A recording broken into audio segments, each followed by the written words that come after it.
two, one. Booster ignition and liftoff. And all systems are go.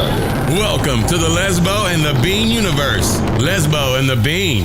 LATB, Lat B, where mixed martial arts and the UFC get silly. Big silly. Buckle up and move your tray tables to their upright position. And please, somebody shut that baby up. It's time for Lesbo and the Bean.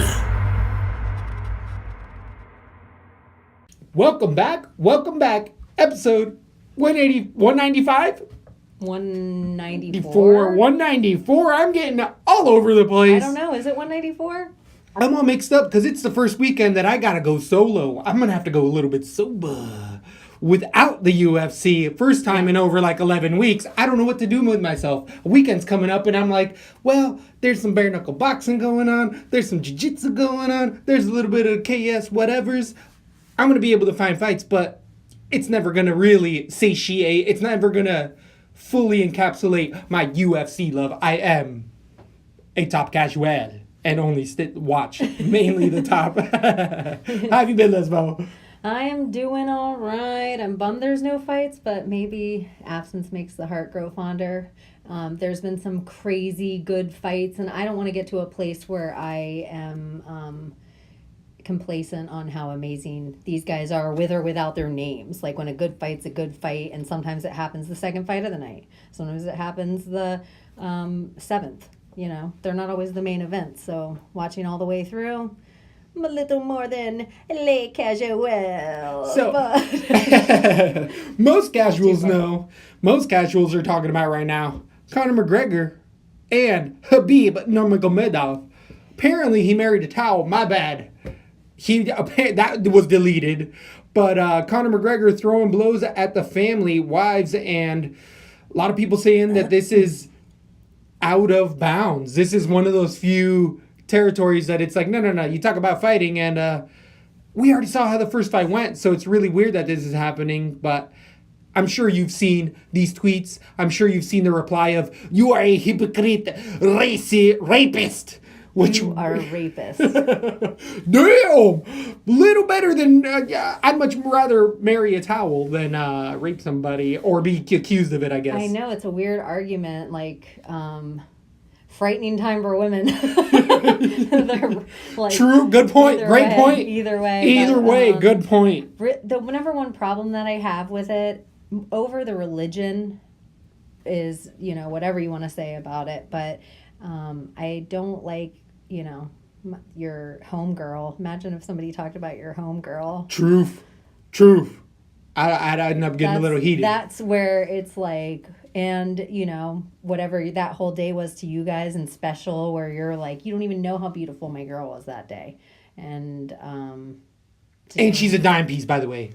Yeah. She's totally Habib's wife, but all respectfully, she's a dime piece. Habib, don't come after me. I'm just saying, he's one. She's so hot, you need to cover her twice. No, hell. Is that okay? Woo. Getting close to the topics at hand. But how do you feel about the entire? Conor did instigate this, and this is a way that Conor, regardless of what we're saying, we're still talking about him. So this man knows how to keep his name in the limelight without fights coming about. He knows how to keep us chatting. How do you feel like it looks overall in his career? I'm over him kind of in a way of like, all right, oh, you're going to do something wacky. I don't know. It's like, all right, Johnny Depp, like wacky guy. Like, how much whiskey are you drinking in a day? And he has a rosé company. And there's probably things at this stage, he probably has a lot of yes people around him. Probably. It's hope. I don't want to assume, like, I know he has a lot of his family around him, or D also as well, like grounded people, hoping some people are grounded in his life, but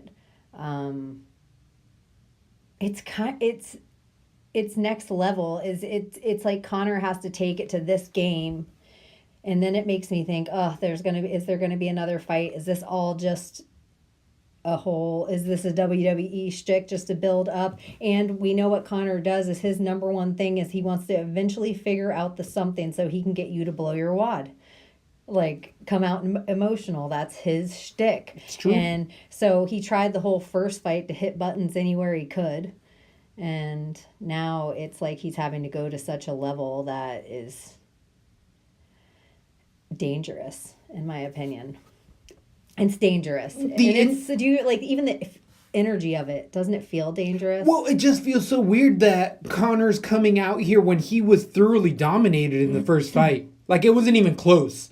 And that's what's, to me, so weird about it. Like, if it was a dirty-ass split decision, yeah, keep talking hella shit. But if you got dominated that way, all of a sudden I'd be like, Uriah Faber's back in the division. Hey, butt chin, let's go. That would be me, because you need a win under your belt before you can be coming out the champ the way, I mean, was that even close? You got dropped by a wrestler all of a sudden, No, which he you've was talked about handled. shit. No, he was... Right? So it's so weird that he's coming at him this way when it's like, dude, it's going to probably go worse the second time around. And of course, I've been seeing the clips of, you want to talk? Let's talk. Let's talk. And it's only business. Do you remember all of these clips? So I'm sure you have, now that it's been coming around. So that's why it's just leaving such an awkward, negative taste in my mouth as far as to Mac, which it's, for him, is hard to do. I feel like he gets a lot of leverage for being as himself and bringing the sport to where it's at, but I think those limits are being tested by far amongst the community, because his legacy is now starting to really be tarnished, and it's heavy. It's starting to get heavy duty, and we've seen the stuff above board has been rough, let alone what's going, in the court documents. Yeah, and is it all for notoriety? Is it all staged and planned and everything just like a media move? It's like the same time he says this, the rose, the same day he announces his retirement is like the same hour that the rape charges come out in the New York Times. Like, it's like, is he just... And then now everybody's talking about this, which is a huge deal, which imagine now, as your publicist, I'm going to tell you, damn, the rape charges, I'm looking at Twitter, no one stopped talking about this. This is the number one thing. I hate to tell you this right now, but you got to go big or go home. Like, you got to give these MFers something to tweet about other than your rape, which it has totally done, which is crazy. Even on the rape, whenever rapist, everyone was like, all right, Ali, get off Khabib's Twitter. Like, they didn't say it off any of the other tweets. Right. Ali. But that one, it was like, we don't believe Khabib would do this. And I don't know. I think it's crazy. I think both things are crazy. I think it's bringing out a weird character in Khabib of the guy I thought he was, if these are his tweets. And it would in anyone, but it's a social media day where these followers matter, and we're in a weird place. I want to bring up a really weird topic that is very subtle and nobody likes to talk about in combative sports, and it's interesting because we like to talk about combative sports here, but it is kind of the trauma, and to me, this is all frontal lobe damage. This is all traumatic brain injury, impulse control, lacking of being able to stop your impulse of tweeting out these things that at hindsight are really bad moves. This is traumatic brain injury to its major extent of not looking into the future, not being able to see it because you have now scars and lacerations in your frontal lobe. Only because I have experience in this, it's just a pattern that I keep seeing about, and it's really unfortunate because I love the sport so much, but I know where it goes. I know what eventually keeps happening to these guys. You can't keep eating these overhand Russian rights and, it doesn't affect you. And it's, as much as it is sparring as it is eventually, some people end up making a career of taking a lot of punches and are absolutely fine. It's just, to me, I see patterns. That's why we like to talk about betting here, is because I like to see a lot of these things. And to me, this all is just lack of impulse. Impulse control, which to me, immediately impulse control is frontal lobe damage. That's always what I relate it to. So take that for what it's worth. I'm going to keep watching. I have to be honest, too. I think society is set up for impulse control damage, especially Totally agree. with fame, with booze, with drugs, with social media now added onto it. So any moment of any day of any party, like everyone can be there. It's just strange. It's crazy for me to wrap my head around. And I think what we're seeing more than anything, and this is like frightening to me, and I know we're heavy on this episode, but Sure. It's two totally separate cultures and two totally separate people and two totally separate worlds clashing. It's just a clash. Like, I feel like it's an eruption. I don't think it would be great if it were a match. It's just very dangerous. Is this very comic booky, where it's like Ireland versus Russia? I know. Are we going to do this in Russia? That's right? Isn't that all like just like a movie scene? Isn't it like, well, these stereotypes are fitting in really, really well together. Are they setting us up? No, that be conspiracy on the way. It might be that kind of day. We can get there. We can get there. But if we're talking about any type of frontal lobe damage, we got to talk about the GOAT. Greatest of all time, Artem Lobov, taking one of the heaviest duty slaps I've seen in a while from Paulie Malignaggi before his BKB bout with Hick Diaz himself, Jason Knight, who was not at the presser. Apparently Paulie was, and he ended up getting in Artem Lobov's face, ended up saying, "You don't get in my face!" And then he slapped him, and he said, "I'm going to slap you like a..." You can find the quotes. But it ended up, Anthony Johnson ended up taking the show by holding back Malignaggi the whole time with one hand and just videotaping it. It was amazing. Did you end up catching any of this? Only from one angle. That's so funny. They've already started to put out others. I've seen a few others. Oh, there's good ones. I haven't seen Anthony Johnson's yet, which by far has got to be the best angle. You can see it. When Paulie Malignaggi looks back when he realizes it's Rumble Johnson, he's like, oh. And then Rumble's like, oh, come on, man. Come on. It's so great. Gotta watch it. I couldn't believe, I just kept watching Artem the whole time because I saw Paulie get into it and I'm like, oh, who's Paulie messing with? And then when I read it, Artem, I'm like, oh. And then I was wondering what a bigger way to get people to watch this bare knuckle fight. 100%. Paulie's slick. He's 100%. slick. He's good at selling a fight. And Artem is a willing participant. He understands it. And now he also has a setup fight later on. Regardless. But he can Yep. really, Win or lose yeah, this fight. They can set up in real boxing outside of bare knuckle and do this again and charge $5 on a stream, and they're gonna make way more money than he ever did in the UFC. All of a sudden the GOAT, because casuals don't know. I think he should change his name. You see the Russian Hammer is so great too because he does it. Did you see the PETA complaint of a man slapping a goat on live TV and nobody being okay with it? PETA asked somebody, a Twitter troll, asked PETA if they had seen somebody open hand slapping a goat and whether they thought it was okay. Somebody would open hand slap Tony Ferguson. Well, the other goat, the choo-choo goat, the real goat, Artem Lobov ended up throwing a kick in there amongst the scuffle, and I would say boxing, obviously, Paulie Malignaggi. MMA rules. Who do you think wins that fight? Paulie versus who? Artem, MMA. Oh, Artem all day. Right? Artem all day. Right? I think it should be an MMA fight. I'm just throwing that out there. That would maybe be it could so be. dope. Paulie ain't going to sign to that. I guarantee it.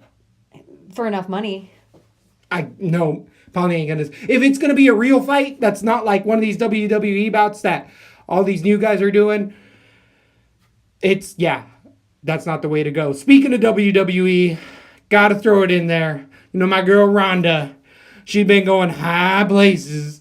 I know people hate it when we talk about this, but it is amongst our sport because we got her there. If it wasn't because of us, Rhonda wouldn't be where she is now. Not that she didn't work hard and she didn't do all this and that, but there was a lot of booty shots that I clicked on, had to do a lot of research on in order to get her there. So I'm taking as much credit as she is as getting her as a main event. First time ever in the WWE WrestleMania. If you haven't heard of this, you've been living under a rock because her, Charlotte Flair, and who's it? The man, Becky Lynch. I don't even know who the fuck these ladies are, by the way. I don't know what they look like in the lineup, but I'll tell you their names because I'm hyped. Now I'll tell you. You know who Charlotte Flair is because I know you watch the 30 for 30. Woo! I know you watch the 30 for 30. Woo! I'm one of those fans, Yeah. by the way. I'm sorry. You're going to hear me in Fort Lauderdale throwing it out there. Which we'll get back to Fort Lauderdale. Oh, in a bit. In a bit. The way, my favorite part that I've noticed about the whole Ronda thing is fans are mad about her, like, breaking... Kayfabe. Yeah, like breaking it. I love it. I love it. I think it's a great shtick because she's the actual one who really fought. And the other funny part about it is if they want to work CM Punk back in, it's so great to do him through Ronda. And CM Punk still has a fight on his contract with the UFC. Totally. I totally agree. I feel like they're It's both getting- equally enough to talk about at this point. Ronda's way more famous. Than CM Punk? I think so by this point. She's headlining a WrestleMania. At this point, you're so right. That's so much more famous than You're CM so Punk. right. I mean, She's Phil a perfect character Brooks. for over there. She had a nasty little attitude. Perfect. But Phil Brooks, just throwing it out there, still block that B. Still black that B. I'm just saying. Ronda's way more famous. I'm going to throw she it is. out there. She totally is. She's like blowing up. It's kind of great. It's amazing, but I mean, it's the first time women have ever headlined a WrestleMania ever. That's a big deal. That's a pay-per-view. That's something that, don't get me wrong, I ain't gonna pay for it. I'm gonna wait till the gifts come out. I'm just as excited though for her to move on as like, and a smart thing if you're Rhonda, she says if Cyborg comes over, I will not do this. I will not do this. I'll quit. If Cyborg comes over, blah blah blah. And she creates a whole character that breaks down the fourth wall, like breaks down the camera and makes it like, this fake shit, I'm not doing it. And then Cyborg comes over and she doesn't play like it's fake and they're two MMA fighters. That's clever again. 100%. And the way they could probably implement movement with each other would be so different than these CrossFit athletes that she's going against now. It could really bring another level to it. I love what Ronda is. Anyone who's hating, I'm like, let a girl make a living after UFC, everyone. As much as we love them, or if they took losses bad or whatever, like you were just talking about with traumatic brain injury, let them become millionaires afterwards and do other stuff. I even love Misha Tate over at One. I love that. Like, they're making stuff of themselves. I love that Brennan Schaub's blowing up and doing comedy. It's a great point. Me too. I do love it. I know Brennan Schaub's not tweeting out shit at other fighters like Connor. Like Connor has more money than all the people we just talked about put together, and he's still messing with the little guy. But it's right? like maybe it's like Khabib, I'm gonna blow you up if you just take this fight. We'll blow up together. I don't have in the a good way. I don't have the experience with the ultra hardcore drugs. Well, ultra whatever, just heavier drugs, I guess. Is this cocaine type of? I wouldn't know if this was also like, we've heard that he has a lot of, he likes to get in that white candy. And is that type of behavior? Does this eventually go on with the John Jones and like the irrational behavior on top of frontal lobe damage? Is it also like, he did have multi-million-dollar deal that's going through the roof. What do we eventually get? The finest china. It always happens. Yeah. Is that also, is he like been gacked out for 3 days? It totally could be. Just up too long, starts getting paranoid, starts getting all free. Like, yeah. I think this guy, I think he's off the chain. I think he like lives in a whole different world. Like, I think That's what I'm starting to He's on such do. an ego trip right now. That's why when everyone's like, he's never going to fight again. Oh, he is. He's such an egomaniac. And it's so weird. And But that's why what doesn't make sense, I guess what should make sense is why he's only looking at Khabib, and it's the same time he lost the Diaz. All he did for those next 7 months was train for Diaz and only want to get him, and then he won that 5-round split decision. But is that the same thing? Even though he lost, he's like, in his head, he just, as a fighter, is like, I know I can beat that guy. I'm ready now. It's been a year. I'm ready now. And now we can start talking shit and start to get that game plan in line. There's so many tentacles to this octopus. I know, and I think it's going to get uglier before it gets better. I totally agree, and it's gnarly. The UFC put out a statement, well, unofficially, Dana White put out a statement saying that both people have been contacted and told to kind of knock it off. I want to put out after the show, I'm going to put out a poll with this episode or something that says, If you won free tickets from the UFC, if the UFC contacts you on Twitter or Insta or Facebook or wherever, and they give you free tickets to this fight, Conor and Khabib too, would you go? Or would you take, if you had a kid sibling or your mother, would you take them to this fight? Oh, that's 100% yes, but I don't know. You're asking a hardcore all of a sudden. So I'm hardcore. It just the room gives me a very eerie feeling. Imagine if I get a Khabib flying eagle foot in the side of the face. Hey, baby. Or Conor, for that matter. What about if a whole Conor brawl toenail breaks out there? Dylan Danis all of a sudden ankle locks me because he thinks it's some random lady. Woo! I'm good. But what about if it's just some random schmo? Oh, and it's a whole brawl. Well, then I get to be like, I was in that brawl. I was in that 2019 brawl in the January. Bang! I couldn't even climb out. I was like Jon Snow, climbing through the dead bodies. It's probably less scary for you. Truth. Very, very true, because it is just another battle story. Like, I'll make it out alive. Yeah. Unraped. I'm like, Very big true. guys at UFC fights. Good point.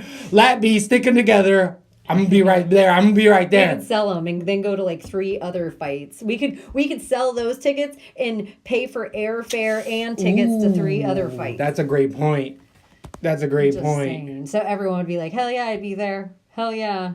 I'm like, no other card on it. Doesn't the room seem dangerous? But that's just maybe a lady poll. Hashtag lady poll. Hey, that's why we need you here at Lat B. Yeah, we need a lady poll. There tends to be enough guys out in the MMA sphere as it goes. But what about another Dagestani caught doing steroids? Ruslan Magomedov, yeah, 100% lifetime ban. Did we talk about this a little bit before? Was that ourselves? A little bit before. But yeah, it is a lifetime ban. A couple of those Khabib ties just because of the Daggy fighters. They were all in the same gig.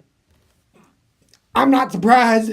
Everybody does steroids. Yeah, you always say it. Everybody does steroids. Speaking of which, does Khabib? I want to say no, but my body is telling me yes. I don't see nothing wrong with a little poking punch. Woo! So, I know nothing has told me that that's the case, but I mean, whenever it's legendary type of cardio, it's just like, oh yeah, I've known other guys that had legendary cardio. So TJ Dillashaw, Chael Sonnen, and many amongst them, like Ruslan Magomedov being one of these guys. But this is one of those things that is going to forever be in our sport until we end up starting to change this entire aspect. And there is ways around it. Ask Mr. Pico Graham himself. Why does Ruslan Magomedov get a lifetime ban and Pico Jones ends up being like, it's just, he popped again, but he was in between pulsing. Well, wasn't this Russian too? Was it Magomed freaking in between pulsing?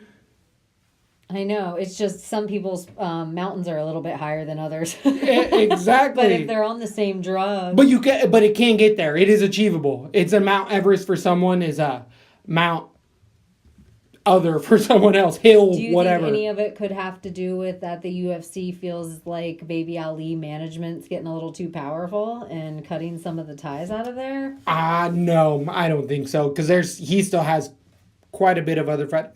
That's a great point. I don't think so initially, but can't say it would be that surprising. But Ali seems to still be such a...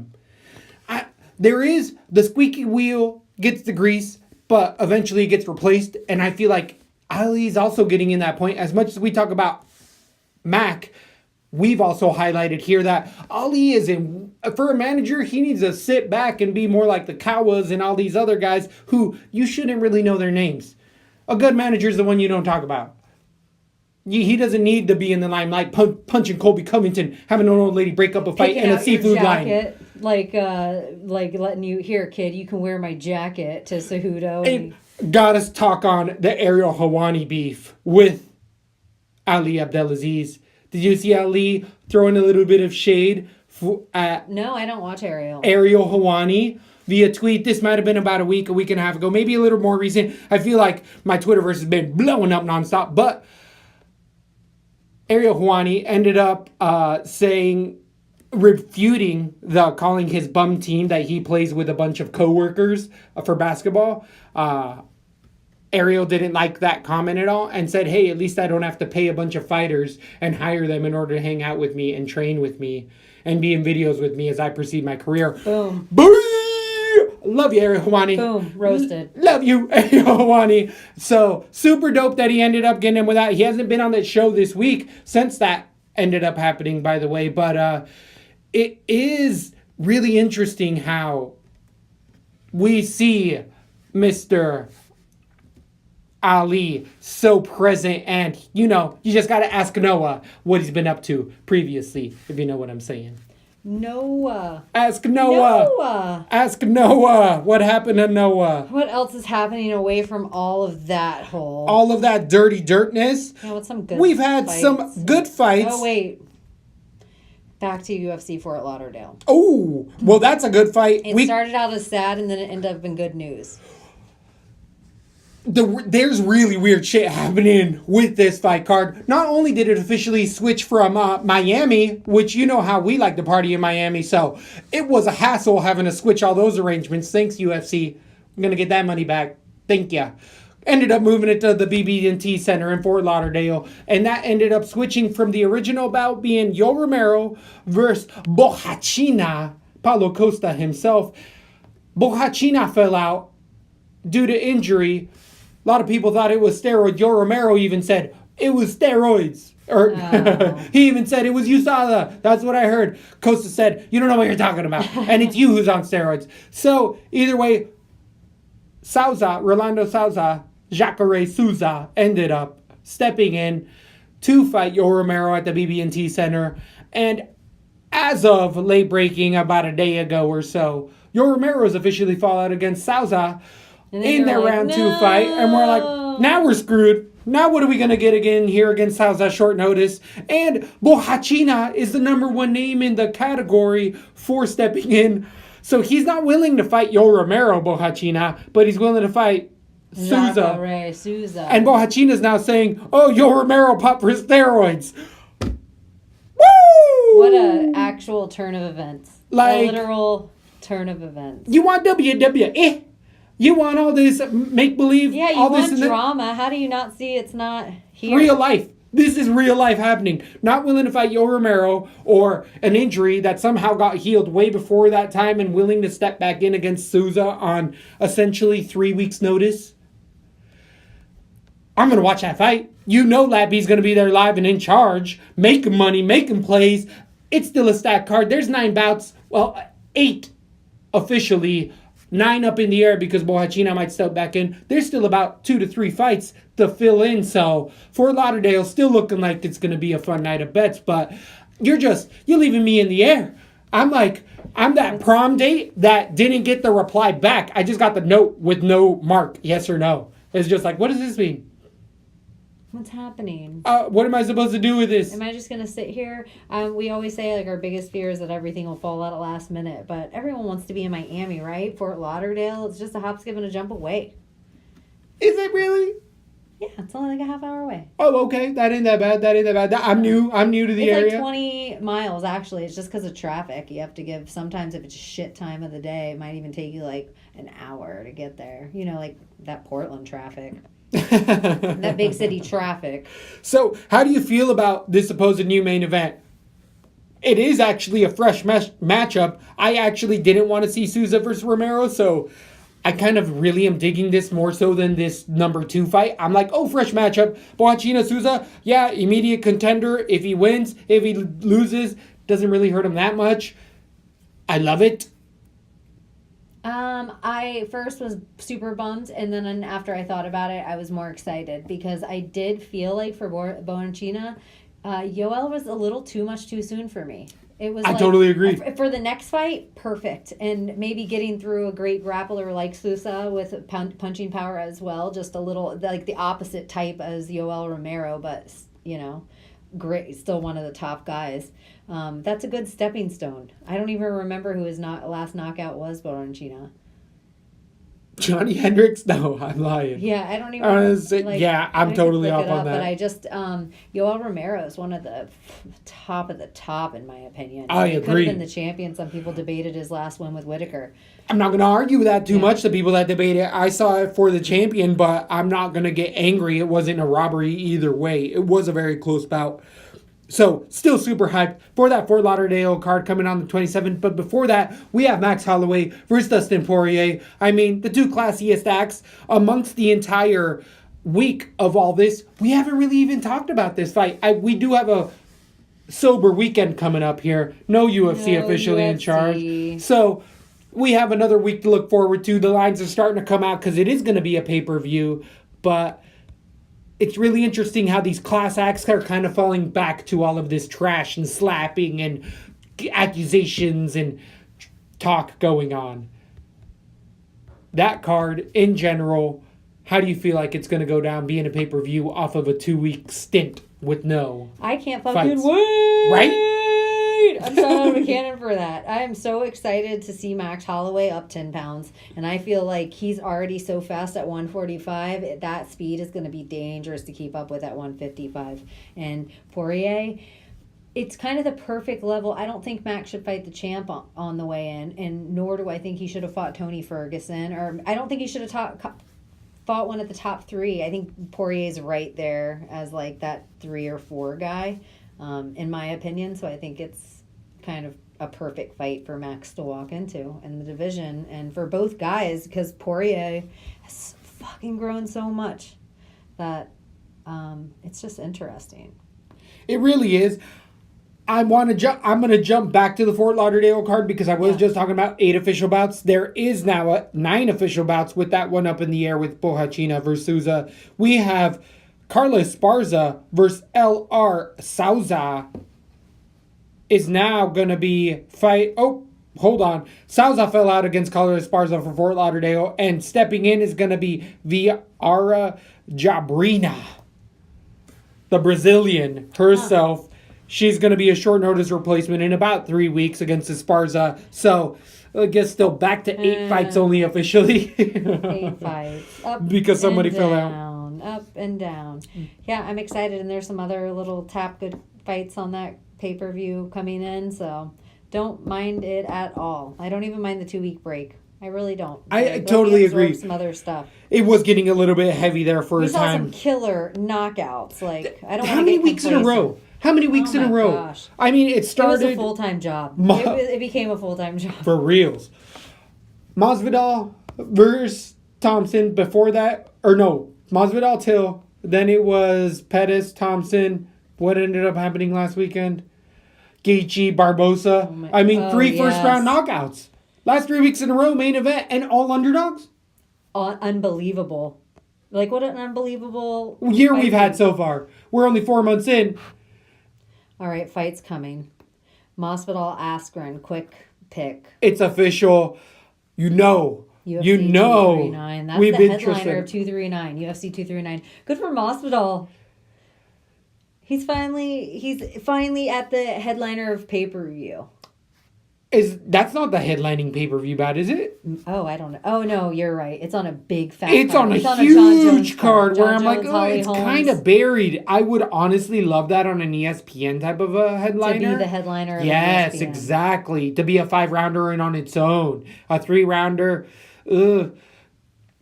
I'm liking Masvidal, honestly, in that. We saw what he did against Damian Maia. Then again, Ben Askren, we've seen what he can do. I watched that watermelon footage recently. Chris Cyborg didn't like it. She thought that she needs to get her YouTube presence out there more. So Flow Wrestling ended up doing her right and getting the posts out there. But I'm siding with the all-around better MMA fighter is Jorge Masvidal. The specialist there is Ben Askren. But again, how good is that speciality? And so far, it's been holding up. Controversially, might I say. Thank you, Herb Dean. Black Iguana. It's so crazy. Ben got tossed around a little bit in his last fight, but I don't know. I don't want to get on the hype train either because Jorge is and I love Game Bread. I don't even know if I have to make a pick. I'm gonna pick Ben Askren. I hate it right now, but it's not even here yet. What about Jones Santos? That's an easy pick. Everyone's got Jones. You can see why. I mean, does that really even... Yeah. Dun, dun. Masvidal, Ben Askren is a much funner fight to break down than... Brunson Elias Theodorou. I'm going to say Theodorou because he stays away so much, and Brunson's on them ice skates and eventually swinging at air Isn't it nonstop. interesting, though, the fight styles here? It's like finally a fight style that will force Elias to have to fight. Last time that happened, Thiago Santos ended up getting a disqualification. Or no, it was a cut stoppage. No, it wasn't a cut stoppage. It was a decision for Santos. But Theodorou, most damage he's been in a long time. That's a pressure fighter. So his fighting style is interesting for that. Derek Brunson and Elias isn't a knockout artist. I might have a Derek in that fight. But I could see that too. Totally. Hater sometimes, so take it for what it's worth right now. Totally agree with that. I could see that happening. Nunes Holmes. That's a really close fight. I'm gonna go with Nunes. I hope this is Holly's fight, but it would be really cool for Amanda to win this fight and walk off as a GOAT for a long time to come. That she beat. We might see better fighters come up in the future, but bigger names for what those women did, like this first chunk of women's MMA history, of UFC history, I should say. She'll be the GOAT. She'll be beaten every single big name in all of women's UFC. Totally agree. Getting off into more of just the media and merchandising type, we know that Thug Nasty Jitsu freaking Bryce Mitchell himself ended up calling for the camo shorts. Those have officially been confirmed. Reebok is going to end up selling those MMA camo shorts. Now he wants to fight in them. Not only did Reebok make the shorts, they officially made the top, and it looked like a really cool gesture. Like, yes, they listened to him. They're going to end up getting camo out there, but there's already been multiple people posting like, hey, look at their other camo line. They just said, here you go on our MMA shorts. We made it specifically for you. And Bryce Mitchell has said nonstop, give me that real life camo. He's already retweeted like, hey, if you guys could hook this up, it'd be better because Reebok has more of a urban camo type of feel where Bryce Mitchell wants that like Chad Mendez, Hunter, Forest. Oh, sticks. The forest kind? Yeah, like where you see... Leaves. Exactly. He doesn't want the blotches of color in the DMX video. Where it looks like wood pattern. Exactly, where it looks like real life. So I don't understand how Reebok didn't see that happening, but maybe I do because, again, they were like, oh, yeah, camo, we got camo. There you go. Bryce Mitchell, you just got your own camo shorts. Maybe in his next win, he'll have to ask for it. I kind of like the idea of on a win, they call out Reebok and get some shit they like. Well, other fighters, are they going to be like the Scottish fighters like Calderwood or Paul Craig? Are they going to be like, we want plaid? I need heard plaid. somebody tweeted it out. I wish I remembered who it was that said if you miss weight, the other fighter gets to pick your walkout song. Ooh, on top of 20%. 20%. Yeah. I love that. That's great. That would be so funny. That would be really, somebody. really funny. So funny to do to somebody. Then Tony Ferguson, I wonder how things are going over there. I've been watching some footage. Been looking like he's healing mighty well. It's doing some breakdancing shots for some UFC footage. Doing some very solid basics in the b-boy world. Throwing some good old footwork in there. Scrambling some eggs. Getting it done. Throwing some twisters. Santos. That's going to be a fun one. Is that also stacked up for like 239 or yeah? What pay-per-view is that? Yeah, you're right. Unbelievable stacked night. Oh, it's been so iffy. I got to say Ngannou just because JDS has had a little bit longer in the ring and doesn't take punches as well. Even though he just ate the Black Beast's best shot, I want to feel like Ngannou has got that one. Mariah Cejudo. Is that official or is that one on I think it's official, but I'm really? not sure. I think it is official, but I'm unsure. I know Dana said he wanted to do the fight. Cejudo said he wanted to do it, and Marlon. So, but I don't know. I want to say Cejudo wins that, and I haven't been the biggest Cejudo fan. Oh, I hope that's not true. Yeah, but it's for all the most boring reasons that he wins, but that's why he wins. But Moraes has been showing us that knockout power, so it's going to be a fun one. Whenever that happens, because it's going to be an eventuality. Do you think Amanda goes in and starches Holly like she has her last No, Holly's not the type of fighter to be starched in that way, especially in MMA. I don't think so either. Like, in my opinion, has Holly ever been finished in her career? Yes. Well, only pro boxing. Like, I don't think in MMA. Nasty knocked out or anything? But it was pro boxing and she got tied up in the ropes and the ref was garbage. And that should have been a standing TKO way before she was brutalized in there. Oh, bummer. Yeah, like she took noticeable head damage. But speaking of Holly Holmes, have you noticed any of her new interviews post this divorce now? Is Holly Holmes on steroids? Oh, we've been saying that for years. Come on, get out of it. That's not even. That's of course. Of course. Everybody knows that. Everybody knows that. But I want to say more just the Holly Holmes on her recent interviews on Ariel Helwani show, talking about how she's just living her best life, having fun. We're seeing a lot of videos of her dancing. Really, the interview she had where she talked about almost crying, being on the same card with John Jones and just being so excited at 36, 38, whatever she is now in her career with a long career and still having many fights left, looking at even 40, still having a career. But I don't know if I want to be weird about this, if I'm being a guy in this or whatever. But when she started to talk about being on the same card with John Jones and how good of a teammate. And you were like, oh, they fucking. Thank you very fucking much. Thank you very fucking much. 100%. I'm like, John Jones laid that pipe. 5 different baby mamas, John Jones laid that pipe. I guarantee it. And I felt like that in a different interview. I saw her and him together, like on running trails and stuff, and all our little videos, and I just feel like they have an energy about them. John Jones laid that. That divorce came about for all sorts of other reasons, but Holly Holmes was talking about even her other relationships kind of subduing her persona because they thought that it would make her look weird. So now she's kind of being herself and being a little more goofy because this is how she feels. But Michelle dancing. Whoo, that JBJ will get you. It'll turn you. It'll turn. So the preacher's daughter was getting the pipe, is what you're saying? It ain't no Nancy Kerrigan job in there, but you know what we're talking about. I know. You know what? If Conor McGregor would have preached out something like that, like it would be okay. Well, no. Remember how mad Misha just got at Conor because Conor tweeted out that one tweet when somebody asked him who would he pick, Ronda or Misha, and he said I'd have one riding dick, one licking my toes. Which is a dope ass rap tweet. Yeah, Misha just brought that up of recent, and I feel like on her podcast for some reason, which I think is on Sirius, it might be a little more than a podcast.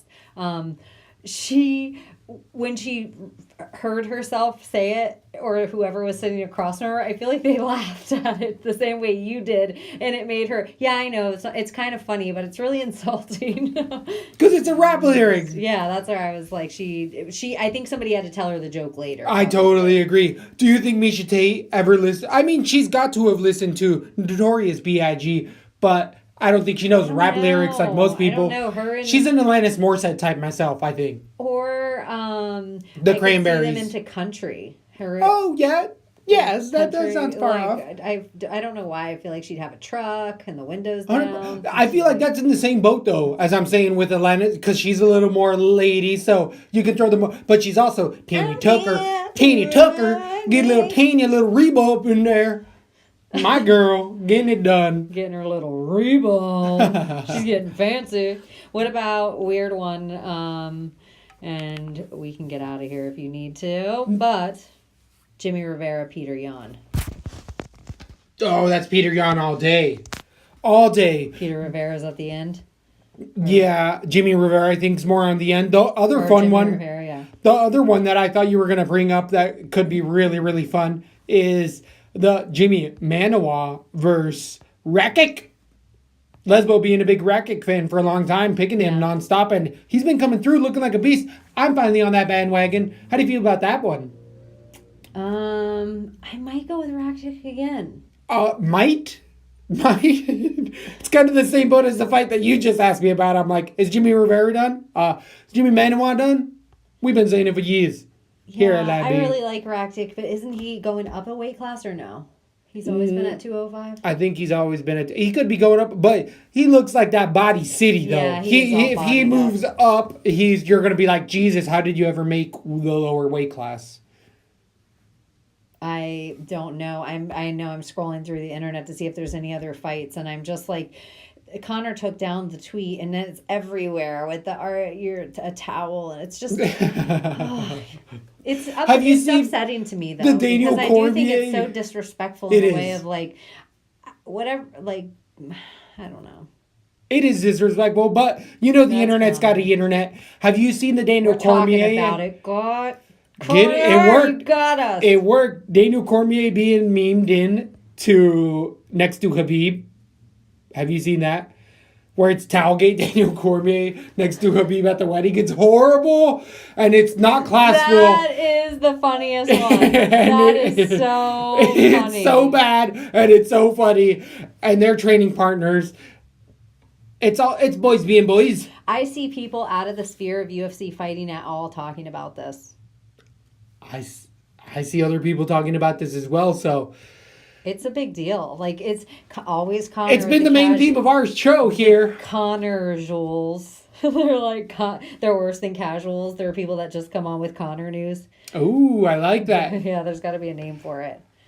The like McGregor, I don't know. Maxuals, yeah. Majuals. Yeah. Maxuals.